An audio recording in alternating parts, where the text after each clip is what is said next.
ब्राह्मण था। वह रोज पीपल को जल से सींचता था। पीपल में से रोज एक लड़की निकलती और कहती, पिताजी मैं आपके साथ जाऊंगी। यह सुनते सुनते बूढ़ा दिन ब दिन कमजोर होने लगा। तो बुढ़िया ने पूछा कि क्या बात है। बूढ़ा बोला कि पीपल से एक लड़की निकलती है और कहती है कि वह भी मेरे साथ चलेगी।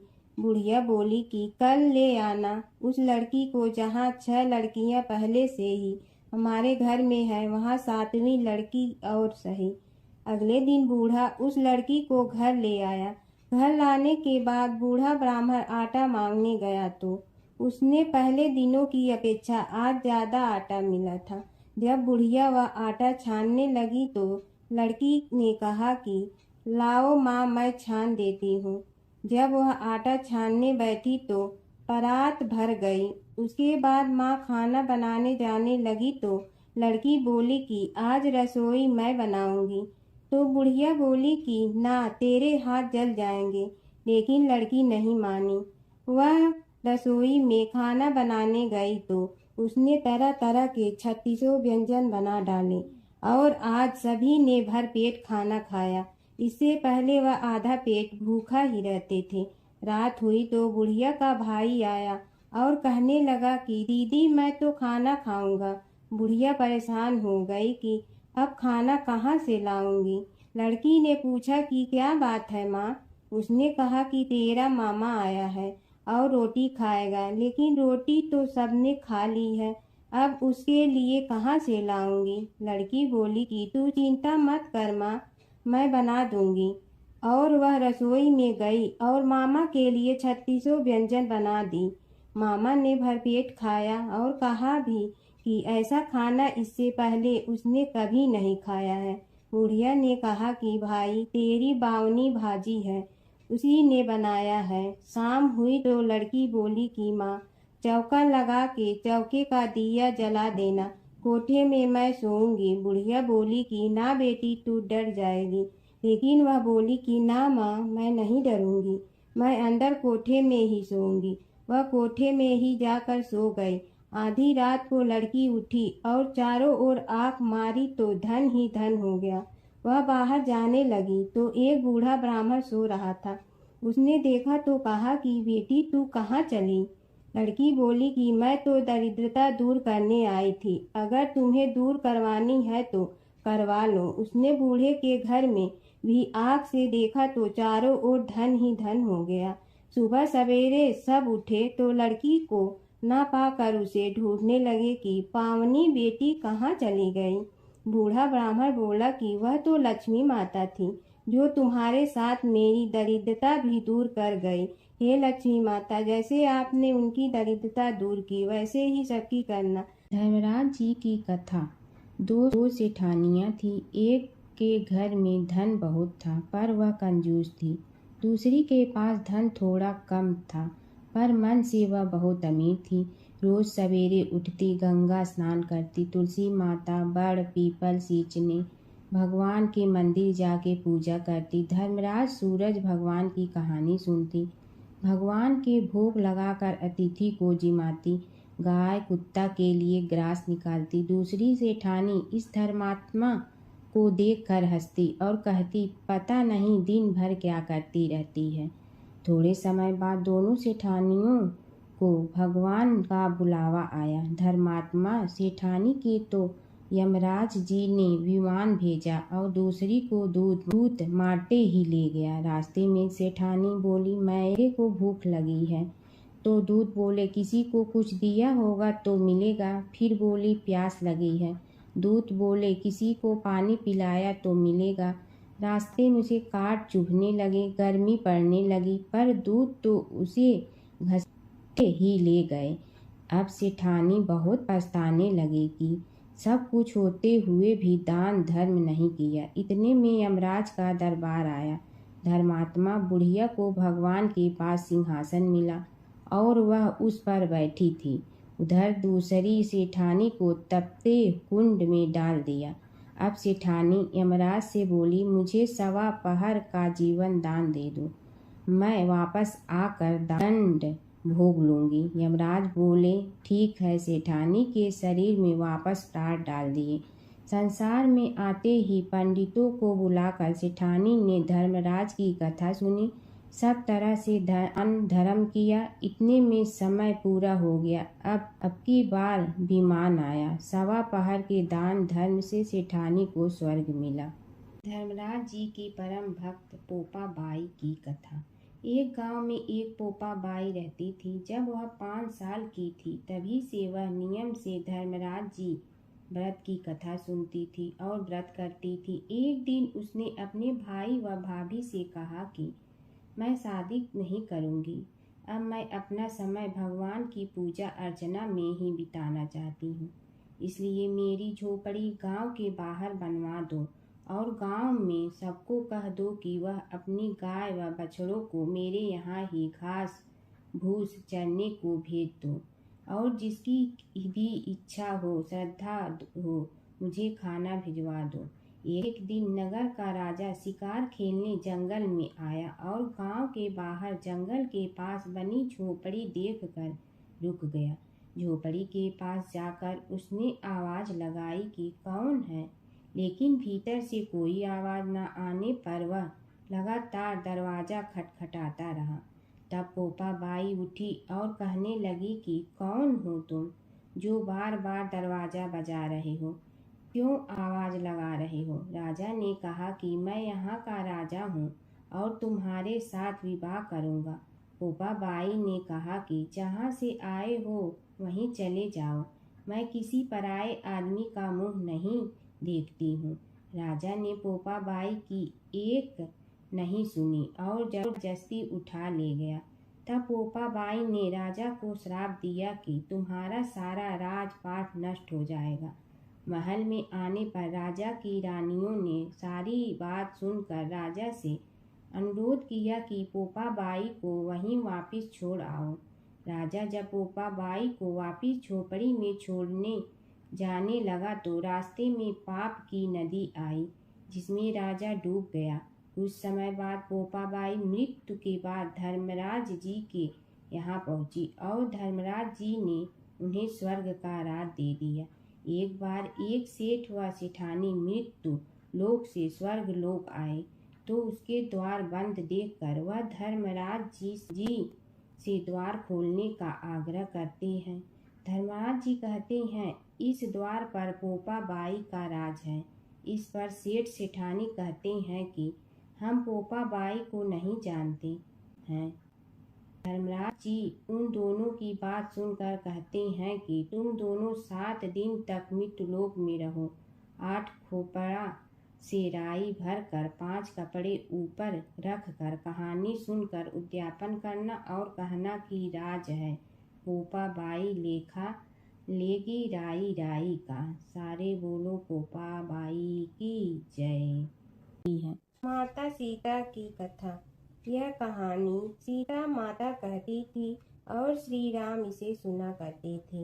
एक दिन श्री राम भगवान को किसी काम के लिए बाहर जाना पड़ा तो सीता माता कहने लगी कि भगवान, मेरा तो 12 वर्ष का नित्य नियम है। अब आप बाहर जाएंगे तो मैं अपनी कहानी किसे सुनाऊंगी? श्री राम ने कहा कि तुम कुएं की पाल पर जाकर बैठ जाना और वहाँ जो औरतें पानी भरने आएंगी उन्हें अपनी कहानी सुना देना। सीता माता कुएं की पाल पर जाकर बैठ जाती हैं। एक स्त्री आई, उसने रेशम की जड़ी की साड़ी पहन रखी थी और सोने का घड़ा ले रखा था। सीता माता उसे देख कहती हैं कि बहन, मेरा 12 वर्ष का नित्य नेम सुन लो। पर वह स्त्री बोली कि मैं तुम्हारा नित्य नेम सुनूंगी तो मुझे घर जाने में देरी हो जाएगी और मेरी सास मुझसे लड़ेंगी। उसने कहानी नहीं सुनी और चली गई। उसकी रेशम जड़ी की साड़ी फट गई। सोने का घड़ा मिट्टी के घड़े में बदल गया। सास ने देखा तो पूछा कि ये किसका दोष अपने सिर लेकर आ गई है? बहू ने कहा कि कुएं पर एक औरत बैठी थी, उसने कहानी सुनने के लिए कहा, लेकिन मैंने सुनी नहीं जिसका यह फल मिला है। बहू की बात सुनकर अगले दिन वही साड़ी और घड़ा लेकर सास कुएं की पाल पर गई। सास को वहीं माता सीता बैठी मिली तो माता सीता ने कहा कि बहन मेरी कहानी सुन लीजिए। सास बोली कि एक बार छोड़, मैं तो 4 बार कहानी सुन लूंगी। राम आए लक्ष्मण आए देश के पुजारी आए, नित नेम का नेम लाए आओ राम बैठो राम। तपी रसोई जियो राम, माखन मिश्री खाओ राम। दूध बतासा पियो राम, सूत के पलका मोठो राम। साल दुसाला पोठो राम, साल दुसाला ओढ़ो राम। जब बोलो जब राम ही राम, राम संवारे सबके काम। खाली घर भंडार भरेंगे, सबका बेड़ा पार करेंगे। श्री राम जय राम जय जय राम। सास बोली कि बहन कहानी तो बहुत अच्छी लगी। कहानी सुनकर सास घर चली गई और उसकी साड़ी फिर से रेशम जड़ी की बन गई। मिट्टी का घड़ा फिर सोने के घड़े में बदल गया। बहू कहने लगी, सासू माँ आपने ये सब कैसे किया? सास ने कहा कि बहू तू दोष लगा के आई थी और मैं अब दोष उतार कर आ रही हूँ। बहू ने फिर पूछा कि वह कुएं वाली स्त्री कौन है? सास बोली कि वे सीता माता थी। वे पुराने से नया कर देती हैं, खाली घर में भंडार भर देती हैं। वह लक्ष्मी जी का वास घर में कर देती हैं। आदमी की जो भी इच्छा हो उसे पूरा कर देती हैं। बहू बोली कि ऐसी कहानी मुझे भी सुना दो। सास बोली कि ठीक है तुम भी सुनो, और सास ने कहानी शुरू की।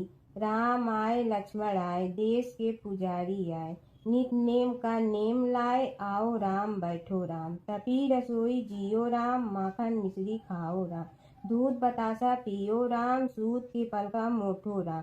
साल दुसाला पोठो राम, साल दुसाला ओढ़ो राम। जब बोलो जब राम ही राम, राम संवारे सबके काम। खाली घर भंडार भरेंगे, सबका बेड़ा पार करें।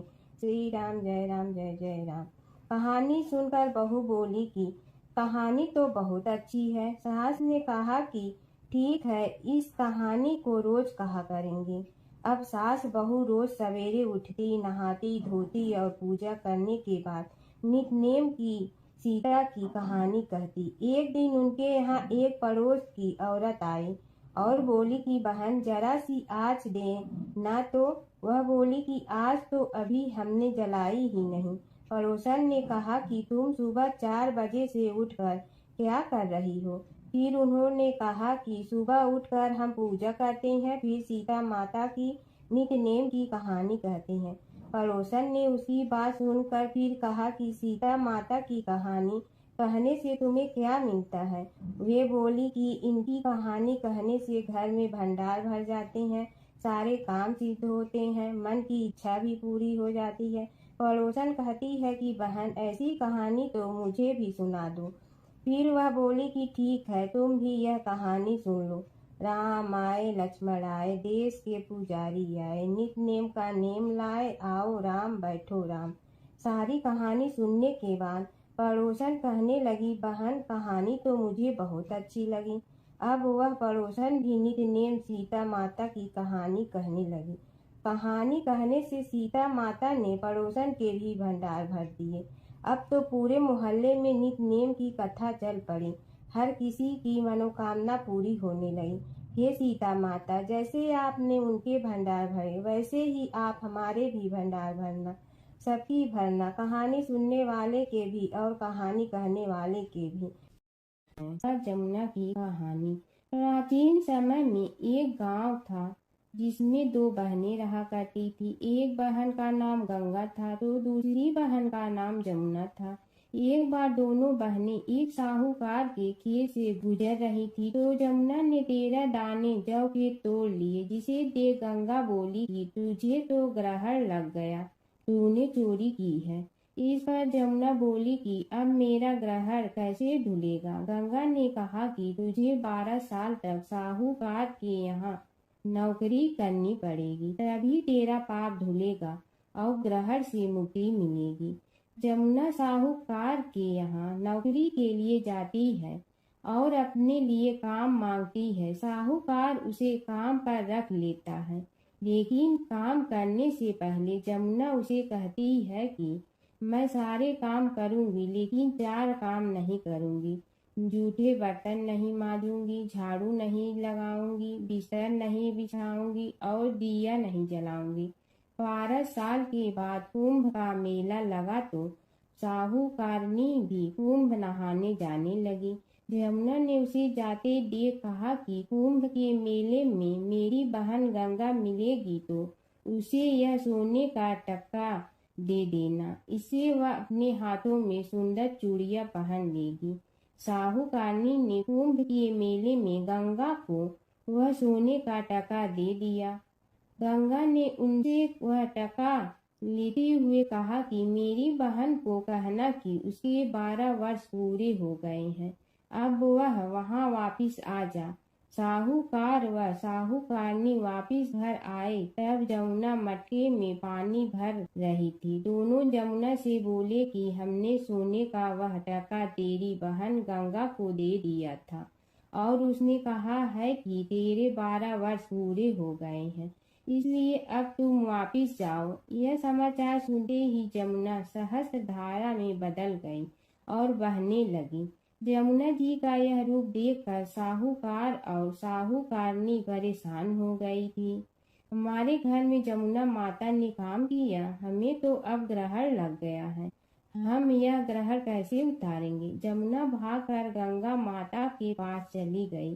गंगा ने जमुना से पूछा कि तुम साहूकारनी से कुछ कहकर आई हो या ऐसे ही बिना बताए आ गई। तब जमुना बोली कि मैं तो कुछ भी बताकर नहीं आई हूँ। गंगा ने कहा कि जा उन्हें धीरज दे आ, नहीं तो उन्हें जीवन भर असंतोष ही रहेगा। गंगा के कहने पर जमुना माता ने साहूकारनी को सपने में दर्शन दिए और कहा कि तुम दोनों उल्टे माथे क्यों पड़े हो, जाओ उठकर खाओ पियो। तब दोनों बोले कि हम कैसे उठे, हमें तो ग्रहण लगा है, क्योंकि हमने उल्टे सीधे और पता नहीं कितने नीच कार्य आपसे कराए हैं। तब यमुना जी बोली कि तुम्हें ग्रहण नहीं लगा है, ग्रहण तो मुझे लगा था कि मैंने तुम्हारे खेत से 13 दाने जौ के चुराए थे। मैं तो अपना ग्रहण उतारने तुम्हारे घर आई थी। मेरा ग्रहण तुम्हारे घर में 12 वर्ष तक रहने से उतर गया है और मेरी मुक्ति हो गई है। यमुना जी ने कहा कि तुम्हें कोई ग्रहण नहीं लगा है, उल्टे मेरे 12 वर्ष तक यहाँ रहने से तुम्हारी भी मुक्ति हो गई है। यह कहकर यमुना जी स्वप्न से चली गई। दोनों उठकर देखते हैं कि उनके घर में पहले से भी अधिक धन हो गया है। हे यमुना माता, जैसे आपने साहूकार व साहूकारनी की मुक्ति कराई, वैसे ही आप अपने सभी भक्तों की करना। बसेरे की कहानी। किसी गांव में एक भाट व एक जाट रहता था। दोनों में घनिष्ठ मित्रता थी। एक बार जाट अपनी बहन के घर जाने को तैयार हुआ तो भाट अपनी ससुराल जाने को तैयार हुआ। दोनों साथ चल पड़े तो रास्ते में रुककर एक कुएं की मुंडेर पर बैठ गए। जाट ने भाट से कहा कि नगर बसेरा कर लेते हैं। इस पर भाट बोला कि तू ही नगर बसेरा कर ले, मैं तो अपनी ससुराल जा रहा हूँ, वहाँ खूब खातिर होगी मेरी, तू कर ले नगर बसेरा। जाट वहीं कुएं के पास बैठ पानी की घंटी और चावल का दाना लेकर नगर बसेरा करने लगा। नगर बसेरा करने के साथ जाट कहने लगा कि नगर बसेरा जो करे सो मल धोवे पाँव, ताता माड़ा तापसी देगी मेरी माँ, माँ देगी मावशी तेगी द्वारका का वास, मीठा मीठा घास वृंदावन का वास, 5 कुल्थी छठी रास, मेरी जीवड़ो श्री कृष्ण के पास, डालू पानी हो जाए घी, झट से निकल जाए मेरा जी। यह सब कर के वह जाट बहन के पास चल पड़ा। जाट की बहन ने भाई के आने पर उसकी खातिर की खीबूरा के साथ भाई को जिमाया। दोनों ने बैठकर ढेर सारी बातें की। इधर भाट अपने ससुराल पहुंचा तो वहां आग लगी हुई थी। आग बुझाने वह भी लग गया, जिसमें हाथ मुंह भी काले हो गए और खुद भी थोड़ा सुलझ गया। ना रोटी ना पानी के लिए ही किसी ने पूछा। एक पड़ोसन आई तो उसने भाट की सास को कहा कि जमाई आया है, जरा उस आओ भगत कर लो। बुढ़िया बोली कि सब कुछ तो जल गया है, अब कहाँ से आओ भगत करूं। तब पड़ोसन ने ही भाट को एक रोटी के साथ छाछ दी। उसने वही खाकर गुजारा किया। शाम को दोनों फिर घर की ओर चल पड़े और रास्ते में मिल गए और एक दूसरे का हाल पूछा। भाट बोला कि मेरी ससुराल में तो आग लगी हुई थी, आग बुझाते मैं खुद काला हो गया हूँ, ना रोटी मिली ना पानी। जाट बोला कि मेरी तो बहुत खातिर हुई। फिर बोला कि मैंने कहा था ना कि नगर बसेरा कर ले, अब कर ले, लेकिन भाट ने फिर मना कर दिया। कहने लगा कि चाहे रोटी दे या न दे, तेरी तो माँ है, दही चूरमा का पेड़ा धरा पाएगा। भाट ने फिर नगर बसेरा नहीं किया, जाट ने कर लिया। नगर बसेरा जो करे सो मल धोए पाँव, ताता माड़ा तापसी देगी मेरी माँ, माँ देगी मावसी देगी द्वारका का वास, मीठा मीठा घास वृंदावन का वास, 5 कुल्ठी छठी रास, मेरा जी बड़ो श्री कृष्ण के पास। डालू पानी हो जाए घी, झट से निकल जाए मेरा जी, करके वह चल पड़ा। घर पहुँचते ही जाट की मौसी ने बहुत लाड प्यार किया। उधर भाट घर गया तो उसकी भैंस खो गई थी। बाप एक लाठी रखे तो दूसरी उठाए और कहने लगा कि ससुराल गया तो आग लगा दी, अब यहाँ आया तो भैंस खो दी। बाप ने कहा कि पहले भैंस लेकर आ, तभी रोटी पानी मिलेगा। सारा दिन भाट भैंस ढूंढता रहा, लेकिन उसे भैंस नहीं मिली। जाट और भाट की मुलाकात फिर से बाजार में हो गई। जाट ने भाट के हाल चाल पूछे तो भाट बोला कि आते ही भैंस खो गई, बस उसी दिन से भैंस ढूंढ रहा हूँ। रोटियां का तो पूछो ही मत। जाट ने कहा कि मैंने तो पहले ही कहा था कि नगर बसेरा कर ले। जाट की बात सुनकर भाट बोला कि तेरे नगर बसेरे में इतनी ताकत है तो चल अब कर लेते हैं। दोनों ने बैठकर नगर बसेरा किया। नगर बसेरा जो करे सो मल धोवे पाँव, ताता माड़ा तापसी देगी मेरी माँ, माँ देगी मावसी देगी द्वारका का वास, मीठा मीठा घास वृंदावन का वास, 5 कुल्ठी छठी रास, मेरा जीवड़ो श्री कृष्ण के पास। डालू पानी हो जाए घी, झट से निकल जाए मेरा जी।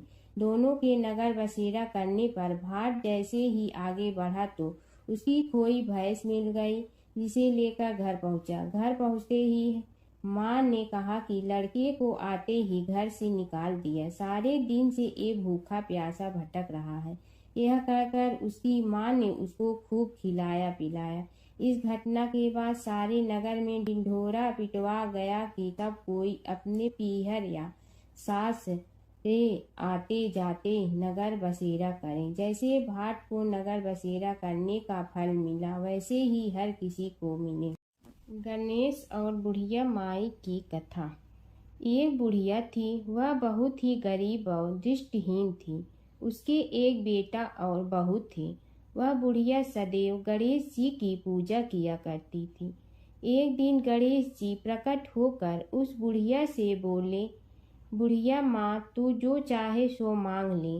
बुढ़िया बोली, मुझे तो मांगना नहीं आता, कैसे और क्या मांगूं। तब गणेश जी बोले, अपने बहू बेटे से पूछ कर मांग ले। तब बुढ़िया ने अपने बेटे से कहा, गणेश जी कहते हैं तू कुछ मांग ले, बता मैं क्या मांगूं। पुत्र ने कहा, माँ तू धन मांग ले। बहू से पूछा तो बहू ने कहा, नाती मांग ले। तब बुढ़िया ने सोचा कि ये तो अपने अपने मतलब की बात कर रहे हैं, अतः उस बुढ़िया ने पड़ोसन से पूछा तो उन्होंने कहा, बुढ़िया तू तो थोड़े दिन जियोगी, क्यों तू धन मांगो और क्यों नाती मांगे। तू तो अपनी आँखों की रोशनी मांग ले, जिससे तेरी जिंदगी आराम से कट जाए। इस पर बुढ़िया बोली, यदि आप प्रसन्न हैं तो मुझे 9 करोड़ की माया दे, निरोगी काया दे, अमर सुहाग दे, आँखों की रोशनी दे, नाती दे, पोता दे और सब परिवार को सुख दे और अंत में मोक्ष दे। यह सुनकर तब गणेश जी बोले, बुढ़िया माँ, तुमने तो हमें ठग लिया। फिर भी जो तूने मांगा है वचन के अनुसार सब तुझे मिलेगा। और यह कहकर गणेश जी अंतर ध्यान हो गए। उधर बुढ़िया माँ ने जो कुछ मांगा वह सब कुछ मिल गया। हे गणेश जी महाराज, जैसे तुमने उस बुढ़िया माँ को सब कुछ दिया वैसे ही सबको देना। बुढ़िया माई को मुक्ति दी तुलसी माता की कथा।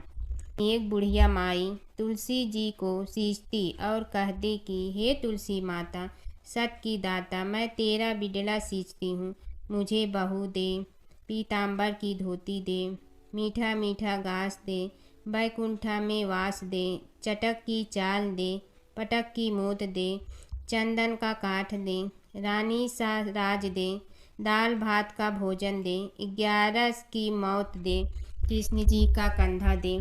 तब तुलसी माता यह सुनकर सूखने लगी। तो भगवान ने पूछा कि हे तुलसी, तुम क्यों सूख रही हो। तुलसी माता ने कहा कि एक बुढ़िया रोज आती है और यही बात कह जाती है, मैं सब बात तो पूरा कर दूंगी, लेकिन कृष्ण का कंधा कहाँ से लाऊंगी। तो भगवान बोले, जब वो मरेगी तो मैं अपने आप कंधा दे आऊँगा, तू बुढ़िया माई से कह देना। जब बुढ़िया माई मर गई, सब लोग आ गए। जब माई को ले जाने लगे तो वह किसी से न उठी। तब भगवान एक 12 बरस के बालक का रूप धारण करके आए। बालक ने कहा, मैं कान में एक बात कहूँगा तो बुढ़िया माई उठ जाएगी। बालक ने कान में कहा, बुढ़िया माई मन की निकाल ले, पीताम्बर की धोती ले, मीठा मीठा घास ले, बैकुंठा का वास ले, चटक की चाल ले, पटक की मोत ले, कृष्ण जी का कंधा ले। यह सुनकर बुढ़िया माई हल्की हो गई।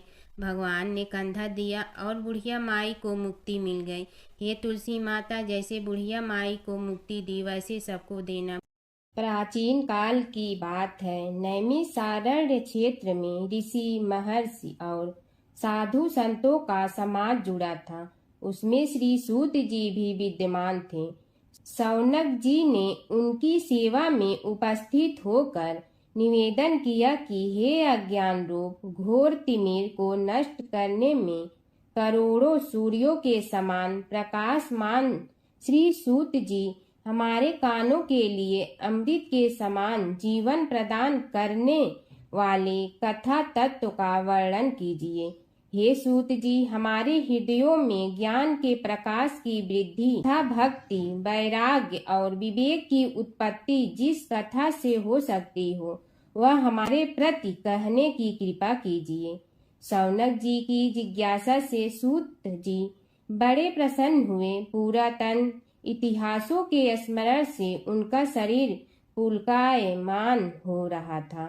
वे कुछ देर उसी स्थिति में विराजमान रहकर कुछ विचार करते रहे और अंत में बोले, शौनक जी, इस विषय में आपके चित्त में बड़ी जिज्ञासा है।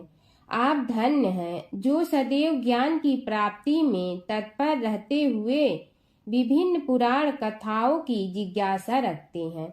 आज मैं आपको ज्ञान के परम स्रोत रूप श्री गणेश जी का जन्म कर्म रूप चरित्र सुनाऊंगा। गणेश जी से ही सभी ज्ञानों, सभी विद्याओं का उद्भव हुआ है। अब आप सावधान चित्त से विराजमान हो। श्री गणेश जी के ध्यान और नमस्कार पूर्वक उनका चरित्र श्रवण करें।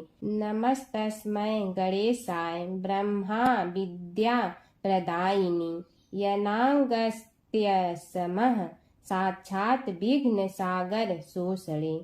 कैसे हैं वे श्री गणेश जो सभी प्रकार की ब्रह्म विद्याओं को प्रदान करने वाले अर्थात ब्रह्मा के सगुण और निर्गुण स्वरूप पर प्रकाश डालने और जीव ब्रह्मा का अभेद प्रतिपादन करने वाली विद्याओं के दाता हैं। वे विघ्नों के समुद्रों को महर्षि अगस्त्य के समान शोषण करने में समर्थ हैं, इसलिए उनका नाम विघ्न सागर शोषक के नाम से प्रसिद्ध है।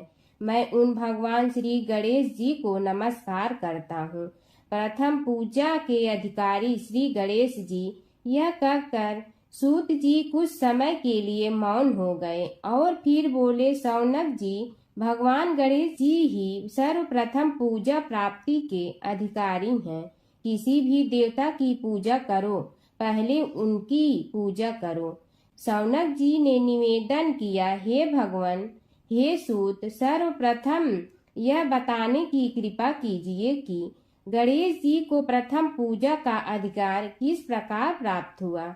इस विषय में मेरी बुद्धि मोह को प्राप्त हो रही है कि सृष्टि रचयिता ब्रह्मा जी, पालन करता भगवान नारायण और संहार करता शिव जी में से किसी को प्रथम पूजा का अधिकारी क्यों नहीं माना गया।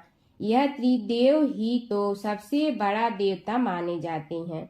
सूत जी ने कहा, शौनक जी, यह भी एक रहस्य ही है। देखो, अधिकार मांगने से नहीं मिलता, इसके लिए योग्यता होनी चाहिए। संसार में अनेकों देवी देवताएं पूजे जाते हैं। पहले जो जिसका इष्ट देव होता है वह उसी की पूजा किया करता है। इससे बड़े देवताओं के महत्व में कमी आने की आशंका उत्पन्न हो गई। इस कारण देवताओं में परस्पर विवाद होने लगा। वे उसका निर्णय प्राप्त करने के लिए शिव जी के पास पहुँचे और प्रणाम करके पूछने लगे, प्रभु, हम सब में प्रथम पूजा का अधिकारी कौन है। शिव जी सोचने लगे कि किसे प्रथम पूजा का अधिकारी माने। तभी उन्हें एक युक्ति सूझी। बोले, देवगण, इसका निपटारा बातों से नहीं तथ्यों से होगा। इसके लिए एक प्रतियोगिता रखनी होगी, शिव की परिक्रमा करने की प्रतियोगिता। देवगण उनका मुख देखने लगे, शंकित हृदय से सोचने लगे कि कैसी प्रतियोगिता रहेगी। यह शिव जी ने उनके मन के भाव ताड़ लिए, इसलिए सांत्वना भरे शब्दों में बोले, घबराओ मत, कोई कठिन परीक्षा नहीं ली जाएगी।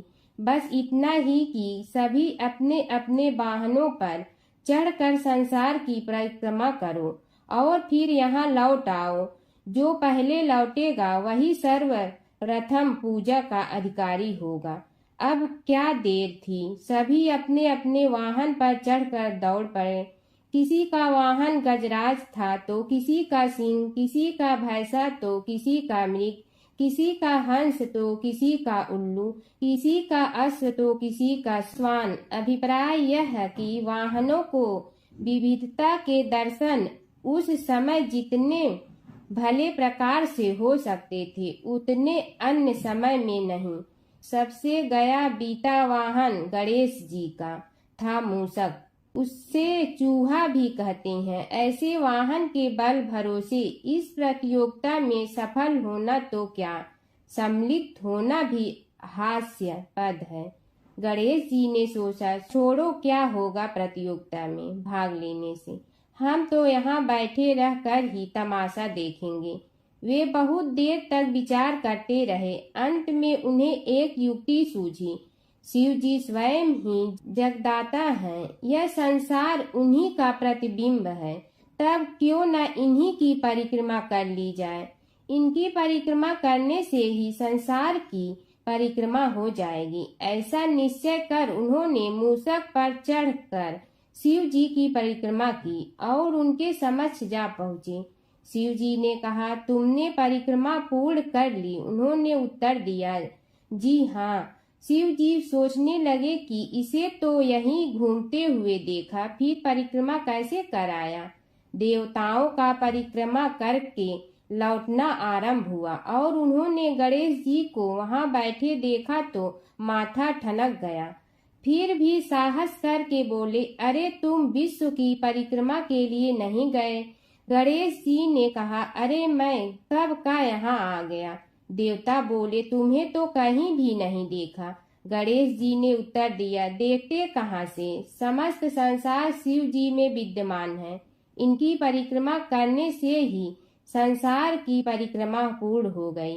सूत जी बोले, शौनक, इस प्रकार गणेश जी ने अपनी बुद्धि के बल पर ही विजय प्राप्त कर ली। उनका कथन सत्य था, इसलिए कोई विरोध करता भी तो कैसे। बस उसी दिन से गणेश जी की प्रथम पूजा होने लगी। सूत जी बोले, हे शौनक जी, यह एक तथ्य है कि गणेश जी ही उसके पात्र हैं। वे बड़े देवता का भी कार्य सिद्धि में विघ्न उपस्थित होने पर उन विघ्न राज का आश्रय न लिया हो। हे शौनक, वे देव भी बड़े दयालु हैं। नाम तो शिव जी का ही आशुतोष है, किंतु वे सर्वात्मा और सर्वरक्षक प्रभु तो शिव जी की अपेक्षा भी शीघ्र ही प्रकट हो जाते हैं। उनका भक्त कभी किसी संकट में नहीं पड़ता। यदि प्रारब्ध वशात कभी किसी विपत्ति में पड़ भी जाता है तो गणेश्वर की उपासना करने पर उनके अनुग्रह से उनके समस्त दुख दूर होकर परम सुख की प्राप्ति होती है। शौनक ने कहा, हे सूत जी, हे महाभाग, हे प्रभु, मैं गणेश जी के विभिन्न चरित्रों का अध्ययन करना चाहता हूँ, तो मुझे बताइए कि किस ग्रंथ का अवलोकन करूँ। हे दयामय, आपको तो उनके समस्त चरित्र विदित है कि यदि आप ही उन्हें सुनाने की कृपा करें तो मेरा अत्यधिक उपकार होगा। सूत जी बोले, हे शौनक भगवान, गणेश्वर के इतने चरित्र हैं कि उन सब का कथन इस जिह्वा से संभव नहीं, क्योंकि प्रभु अनंत, प्रभु चरित अनंता वाली बात समस्त विद्वान ऋषि मुनि कहते हैं। फिर भी गणेश जी प्रथम पूजा के अधिकारी होने के कारण समस्त देव चरित्रों में जुड़े हुए हैं, इसलिए उनका प्रभाव भी सर्वाधिक व्यापक है। हे मुने, हे शौनक, वे भगवान सर्व समर्थ हैं। वे सभी का तिरस्कार करने में समर्थ हैं, किंतु उनका तिरस्कार कोई भी नहीं कर सकता। यह त्रिलोक्य उन्हीं भगवान के संकेत पर नित्य करता है। इसकी समस्त क्रियाएं उन्हीं की इच्छा पर आश्रित हैं।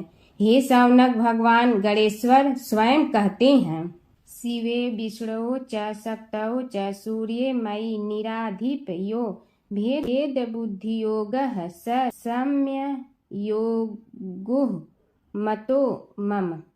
हे नरेश्वर, हे वरेण्य, शिव, विष्णु, शक्ति, सूर्य और मुझ गणेश में जो अभेद बुद्धि योग है, मेरे मत में वही सम्यक योग है। इससे यह भी सिद्ध है कि समस्त देवता उन्हीं के स्वरूप हैं।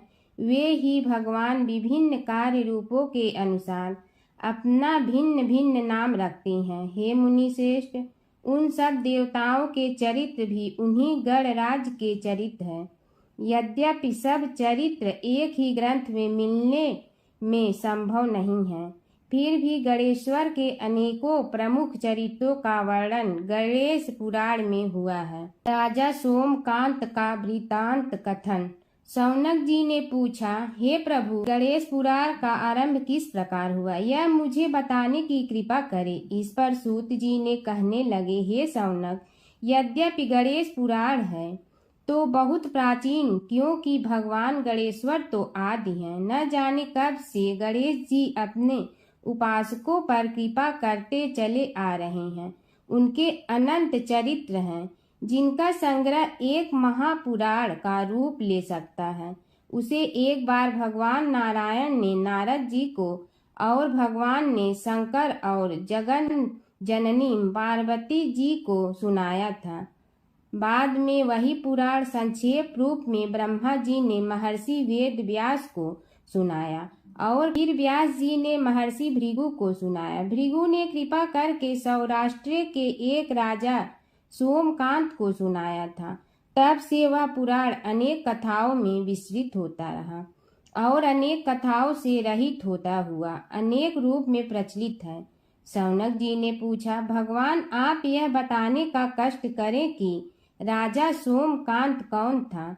उसने महर्षि से गणेश पुराण का श्रवण कहाँ किया था, उस पुराण के श्रवण से उसे क्या क्या उपलब्धियां हुई। हे नाथ, मुझे श्री गणेश्वर की कथा के प्रति उत्कंठा बढ़ती ही जा रही है। सूत जी बोले, हे शौनक, सौराष्ट्र के देवनगर नाम की एक प्रसिद्ध राजधानी थी। वहाँ का राजा सोमकांत था। वह अपनी प्रजा का पुत्र के समान पालन करता था। वह वेद ज्ञान संपन्न, शस्त्र विद्या में पारंगत एवं प्रबल प्रतापी राजा, समस्त राजाओं में मान्य तथा अत्यंत वैभवशाली था। उसका ऐश्वर्य कुबेर के भी ऐश्वर्य को लज्जित करता था। उसने अपने पराक्रम से अनेकों देश जीत लिए थे। उसकी पत्नी अत्यंत रूपवती, गुणवती, धर्माज्ञा एवं पतिव्रत धर्म का पालन करने वाली थी। वह सदैव अपने प्राणनाथ की सेवा में लगी रहती थी। उसका नाम सुधर्मा था। जैसे वह पतिव्रता थी, वैसे ही राजा भी एक पत्नी व्रता का पालन करने लगा। उसके हेमकांत नामक एक सुंदर पुत्र था। वह भी सभी विद्याओं का ज्ञाता और अस्त्र शस्त्रादि के अभ्यास में निपुण हो गया था। यह सभी श्रेष्ठ लक्षणों से संपन्न, सद्गुणी एवं प्रजा जनों के हितों का अत्यंत पोषक था। इस प्रकार राजा सोमकांत स्त्री पुत्र, पशु वाहन, राज्य एवं प्रतिष्ठा आदि से सब प्रकार सुखी था। उससे दुख तो था ही नहीं। सभी राजागण उसका हार्दिक सम्मान करते थे तथा उसकी श्रेष्ठ कीर्ति भी संसार व्यापी थी। परंतु युवा अवस्था के अंत में सोमकांत को घृणित कोष्ठ रोग हो गया। उसके अनेक उपचार किए गए किंतु कोई लाभ नहीं हुआ। रोग शीघ्रता से बढ़ने लगा और उसके कीड़े पड़ गए। जब रोग की अधिक वृद्धि होने लगी और उसका कोई उपाय न हो सका तो राजा ने मंत्रियों को बुलाकर कहा, सुव्रतो, जाने किस कारण यह रोग मुझे पीड़ित कर रहा है।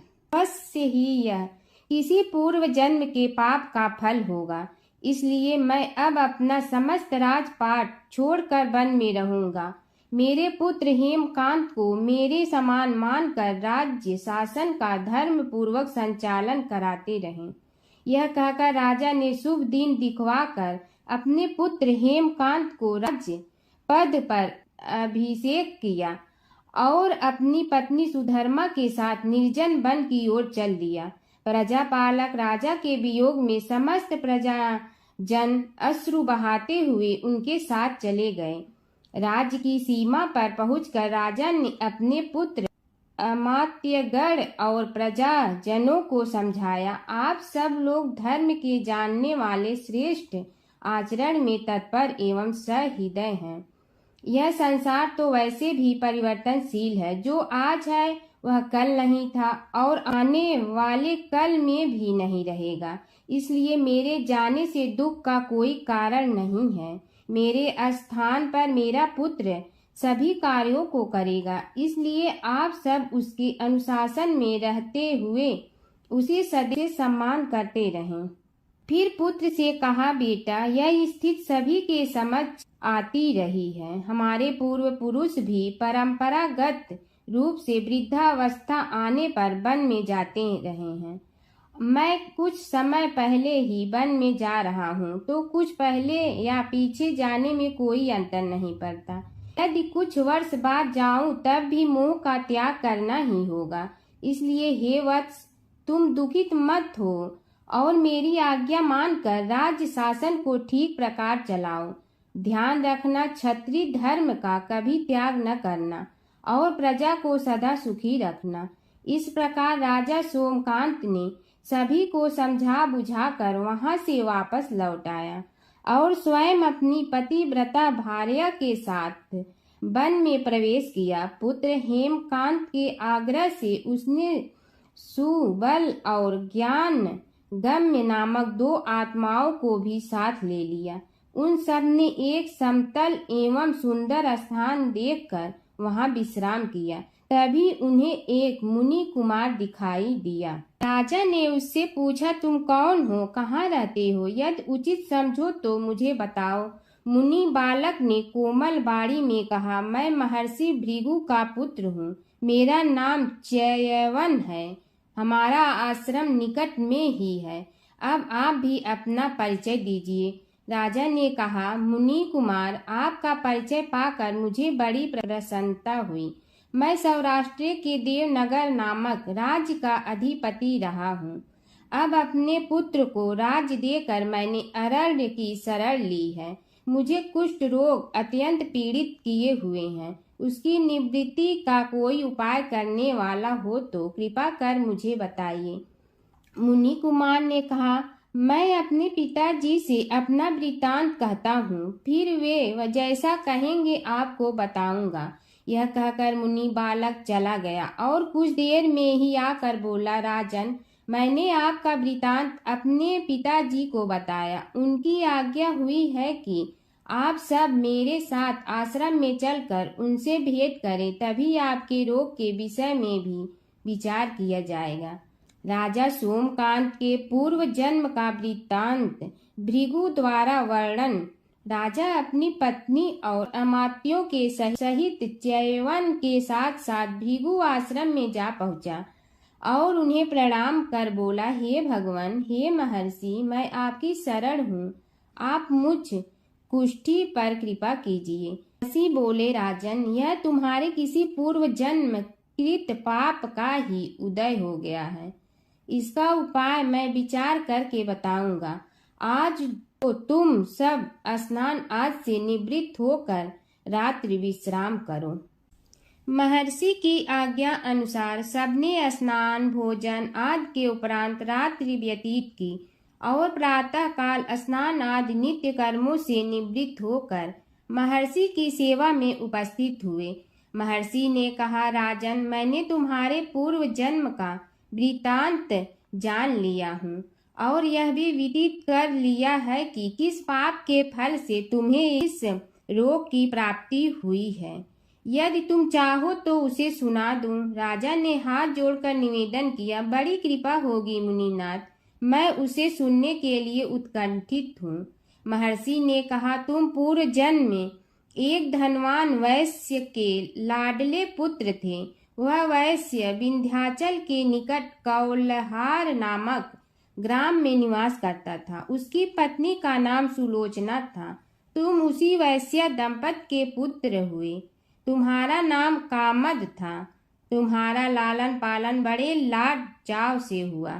उन्होंने तुम्हारा विवाह एक अत्यंत सुंदरी वैश्य कन्या से कर दिया था, जिसका नाम कुटुम्बिनी था। यद्यप तुम्हारी भार्या सुशीला थी और तुम्हें सदैव धर्म में निरत देखना चाहती थी, किंतु तुम्हारा स्वभाव वासनांध होने के कारण दिन प्रतिदिन उज्जवल होता जा रहा था। किंतु माता पिता भी धार्मिक थे, इसलिए उनके सामने तुम्हारी उज्ज्वलता दबी रही। परंतु माता पिता की मृत्यु के बाद तुम निरंकुश हो गए और अपनी पत्नी की बात भी नहीं मानते थे। तुम्हें अनाचार में प्रवृत्त देखकर उसे दुख होता था, तो भी उसका कुछ बस न चलता था। तुम्हारी उन्मत्तता चरम सीमा पर थी।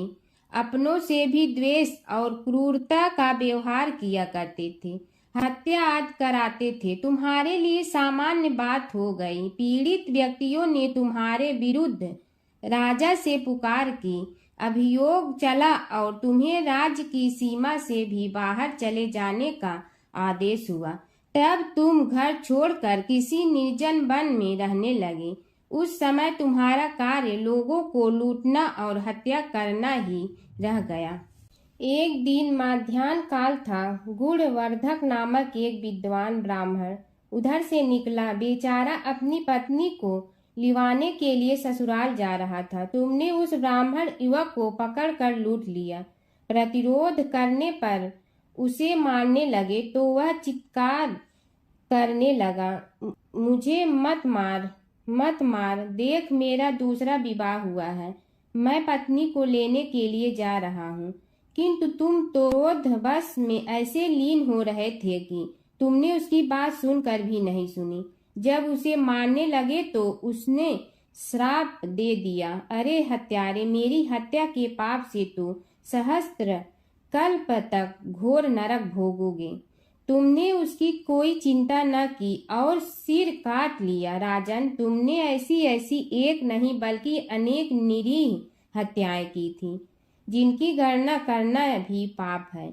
इस प्रकार इस जन्म में तुमने घोर पाप कर्म किए थे, किंतु बुढ़ापा आने पर जब अशक्त हो गए तब तुम्हारे साथ जो क्रूर कर्मा थे वे भी किनारा कर गए। उन्होंने सोच लिया कि अब तो इसे खिलाना भी पड़ेगा, इसलिए मरने दो यहीं। अमोघ प्रभाव गणेश उपासना का कथन। राजन, अब तुम निरालंब थे, चल फिर तो सकते ही नहीं थे। भूख से पीड़ित रहने के कारण रोगों ने भी घेर लिया।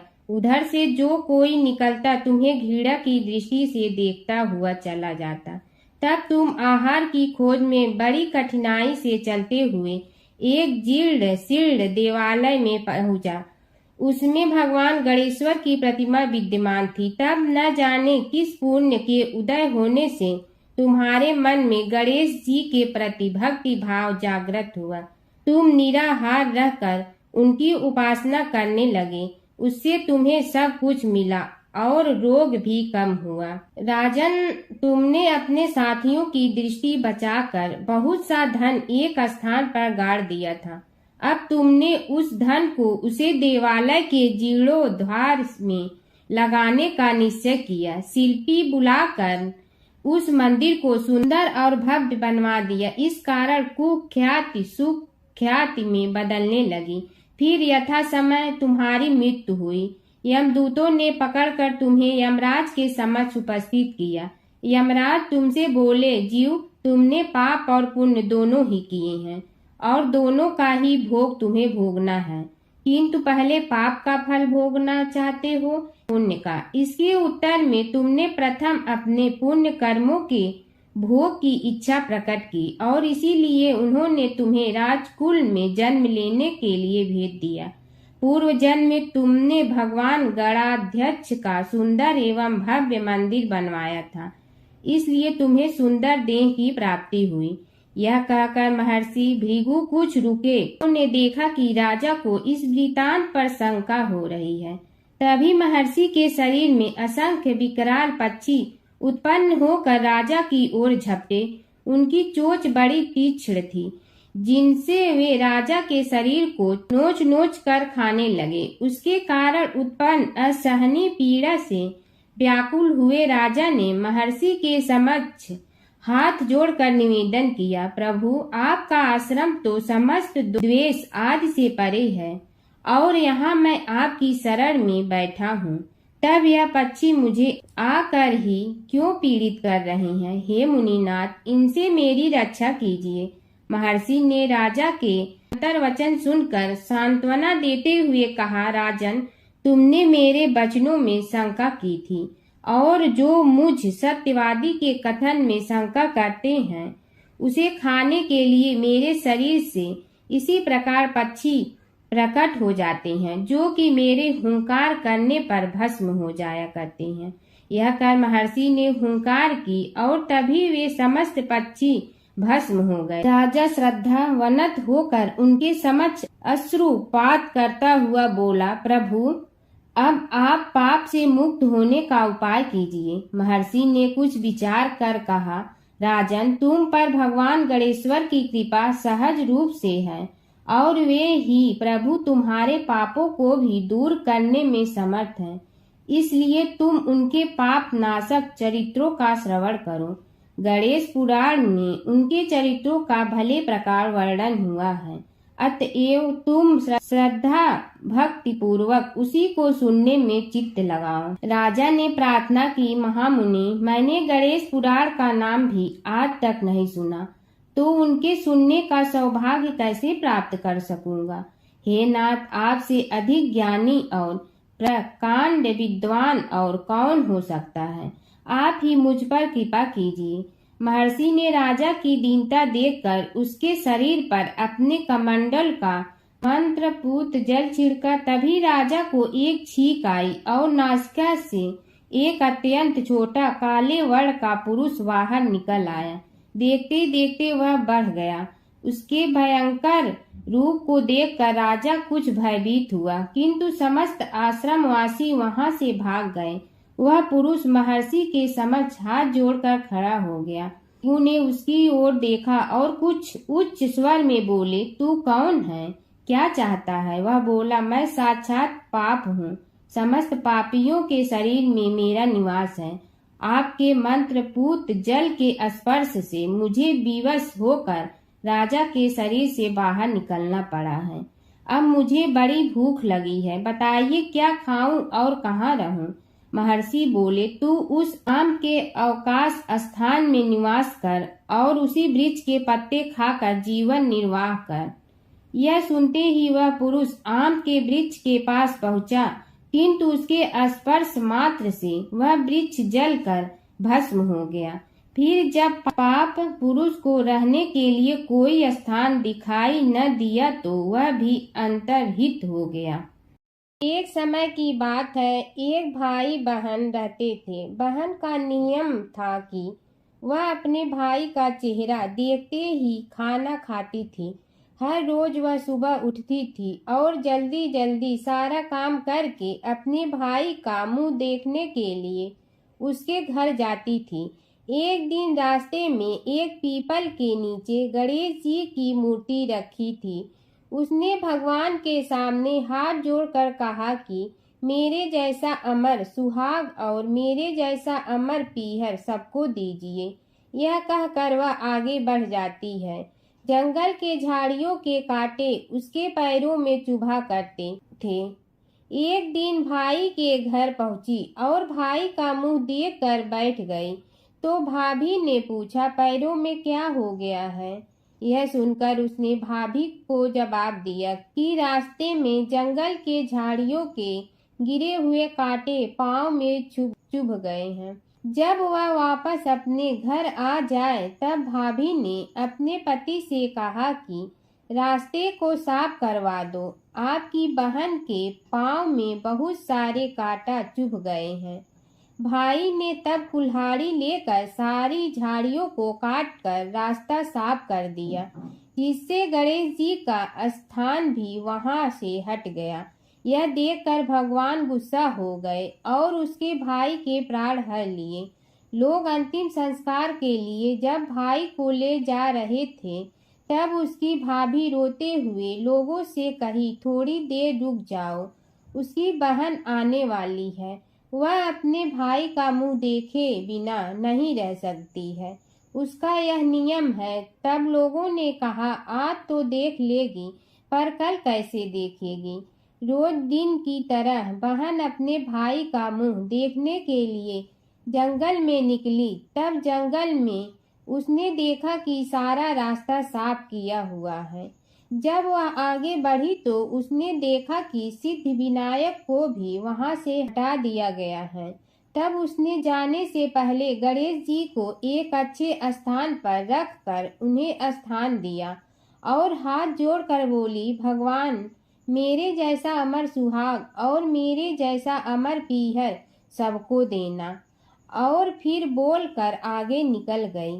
भगवान सोचने लगे, अगर इसकी नहीं सुनी तो हमें कौन मानेगा, हमें कौन पूजेगा? तब सिद्ध विनायक ने उसे आवाज दी, बेटी इस खेजड़ी की 7 पत्तियां लेकर जा और उसे कच्चे दूध में धोकर भाई के ऊपर छींटा मार देना, वह उठकर बैठ जाएगा। यह सुनकर जब पीछे मुड़ी तो वहां कोई नहीं था। फिर वह यह सोचने लगी कि ठीक है, जैसा सुना वैसा कर लेती हूँ। फिर वह 7 खेजड़ी की पत्तियां लेकर अपने भाई के घर पहुंची। उसने देखा वहां कई लोग बैठे हुए हैं। भाभी बैठी रो रही है और भाई की लाश रखी है। तब उसने पत्तियों को बताए हुए नियम के तहत भाई के ऊपर इस्तेमाल किया। तब भाई उठकर बैठ गया। भाई बोला बहन से, मुझे बहुत ही गहरी नींद आ गई थी। तब बहन बोली, यह नींद किसी दुश्मन को भी न आए और उसने सारी बात अपने भाई को बता दी। एक समय की बात है कि विष्णु भगवान का विवाह लक्ष्मी जी के साथ निश्चित हो गया। विवाह की तैयारी होने लगी। सभी देवताओं को निमंत्रण भेजे गए, परंतु गणेश जी को निमंत्रण नहीं दिया। कारण जो भी रहा हो, अब भगवान विष्णु की बारात जाने का समय आ गया। सभी देवता अपनी पत्नियों के साथ विवाह समारोह में आए। उन सब ने देखा कि गणेश जी कहीं दिखाई नहीं दे रहे हैं। तब वे आपस में चर्चा करने लगे कि क्या गणेश जी को कोई न्योता नहीं दिया है या स्वयं गणेश जी ही नहीं आए हैं। सभी को इस बात पर आश्चर्य होने लगा। तभी सब ने विचार किया कि विष्णु भगवान से ही इसका कारण पूछा जाए। विष्णु भगवान से पूछने पर उन्होंने कहा कि हमने गणेश जी के पिता भोलेनाथ महादेव को न्योता भेजा है। यदि गणेश जी अपने पिता के साथ आना चाहते हैं तो आ जाते। अलग से न्योता देने की कोई आवश्यकता भी नहीं थी। दूसरी बात यह है कि उनको 1.25 मन मूंग, 1.25 मन चावल, 1.25 मन घी और 1.25 मन लड्डू का भोजन दिन भर में चाहिए। यदि गणेश जी नहीं आएंगे तो कोई बात नहीं। दूसरे के घर जाकर इतना सारा खाना पीना अच्छा भी नहीं लगता। इतनी वार्ता कर ही रहे थे कि किसी एक ने सुझाव दिया, यदि गणेश जी आ भी जाए तो उनके द्वारपाल बनाकर बैठा देंगे कि आप घर की याद रखना। आप तो चूहे पर बैठकर धीरे धीरे चलोगे तो बारात से बहुत पीछे रह जाओगे। यह सुझाव भी सबको पसंद आ गया तो विष्णु भगवान ने भी अपनी सहमति दे दी। होना क्या था कि इतने में गणेश जी वहां आ पहुंचे और उन्हें समझा बुझा कर घर की रखवाली करने बैठा दिया गया। बारात चल रही थी, तब नारद जी ने देखा कि गणेश जी तो दरवाजे पर ही बैठे हुए हैं। तो वे गणेश जी के पास गए और रुकने का कारण पूछा। गणेश जी कहने लगे कि विष्णु भगवान ने मेरा बहुत अपमान किया है। नारद जी ने कहने लगे कि अपनी मूसक देना को आगे भेज दे तो वह रास्ता खोद देगी, जिससे उनके वाहन धरती में धंस जाएंगे। तब आपको सम्मान पूर्वक बुलाना पड़ेगा। अब तो गणेश जी ने अपनी मूसक सेना जल्दी से आगे भेज दी और सेना ने जमीन पोली कर दी। जब बारात वहां से निकली तो रथों के पहिए धरती में धंस गए। लाख कोशिश करे परंतु पहिए नहीं निकले। सभी ने अपने अपने उपाय किए परंतु पहिए तो नहीं निकले, बल्कि जगह जगह से टूट गए। किसी की समझ में नहीं आ रहा था कि अब क्या किया जाए। तब तो नारद जी ने कहा, आप लोगों ने गणेश जी का अपमान करके अच्छा नहीं किया। यदि उन्हें मना कर लाया जाए तो आपका कार्य सिद्ध हो सकता है और यह संकट टल सकता है। शंकर भगवान ने अपने दूत नंदी को भेजा और वे गणेश जी को लेकर आए। गणेश जी का आदर सम्मान के साथ पूजन किया। तब कहीं रथ के पहिए निकले। अब रथ के पहिए निकल के परंतु टूट फूट गए तो उन्हें सुधारे गए। पास के खेत में खाती काम कर रहा था, उसे बुलाया गया। खाती अपना कार्य करने के पहले श्री गणेशाय नमः कहकर गणेश जी की वंदना मन ही मन करने लगा। देखते ही देखते खाती ने सभी पहियों को ठीक कर दिया।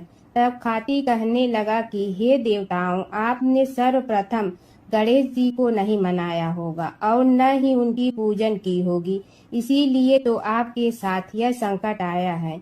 हम तो मूर्ख अज्ञानी हैं, फिर भी पहले गणेश जी को पूजते हैं, उनका ध्यान करते हैं। आप लोग तो देवतागण हैं, फिर भी आप गणेश जी को कैसे भूल गए। अब आप लोग भगवान श्री गणेश जी की जय बोल कर जाएं तो आपके सब काम बन जाएंगे और संकट कट जाएंगे। ऐसा कहते हुए बारात वहां से चल दी और विष्णु भगवान को लक्ष्मी जी के साथ विवाह संपन्न करा के सभी सकुशल घर लौट आए। हे गणेश जी महाराज, आपने विष्णु को जैसे कारज सारियो ऐसे कारज सबको सिद्ध कर जो। बोलो गजानन भगवान की जय। हर व्रत कथा के साथ पढ़ी और सुनी जाने वाली लपसी तपसी की यह कहानी। एक लपसी था, एक तपसी था। तपसी हमेशा भगवान की तपस्या में लीन रहता था। लपसी रोजाना 1.25 सेर की लपसी बनाकर भगवान का भोग लगाकर जीम लेता था। एक दिन दोनों लड़ने लगे। तपसी बोला, मैं रोज़ भगवान की तपस्या करता हूँ, इसलिए मैं बड़ा हूँ। लपसी बोला, मैं रोज़ भगवान को 1.25 सेर लपसी का भोग लगाता हूँ, इसलिए मैं बड़ा हूँ। नारद जी वहाँ से गुजर रहे थे। दोनों को लड़ता देखकर उनसे पूछा कि तुम क्यों लड़ रहे हो। तपसी ने खुद के बड़ा होने का कारण बताया और लपसी ने अपना कारण बताया। नारद जी बोले, तुम्हारा फैसला मैं करूँगा। दूसरे दिन लपसी और तपसी नहाकर अपनी रोज की भक्ति करने आए तो नारद जी ने छुपकर 1.25 करोड़ की एक एक अंगूठी उन दोनों के आगे रख दी। तपसी की नज़र उस अंगूठी पर पड़ी जो उसने चुपचाप अंगूठी उठाकर अपने नीचे दबा ली। तब लपसी की नज़र अंगूठी पर पड़ी, लेकिन उसने ध्यान नहीं दिया। भगवान को भोग लगाकर लपसी खाना खाने लगा। नारद जी सामने आए तो दोनों ने पूछा कि कौन बड़ा, तो नारद जी ने तपसी से खड़ा होने को कहा। वो खड़ा हुआ तो उसने नीचे दबी अंगूठी दिखाई पड़ी। नारद जी ने लपसी से कहा, तपस्या करने के बाद भी तुम्हारी चोरी करने की आदत नहीं गई, इसलिए लपसी बड़ा है और तुम्हें तुम्हारी तपस्या का कोई फल भी नहीं मिलेगा।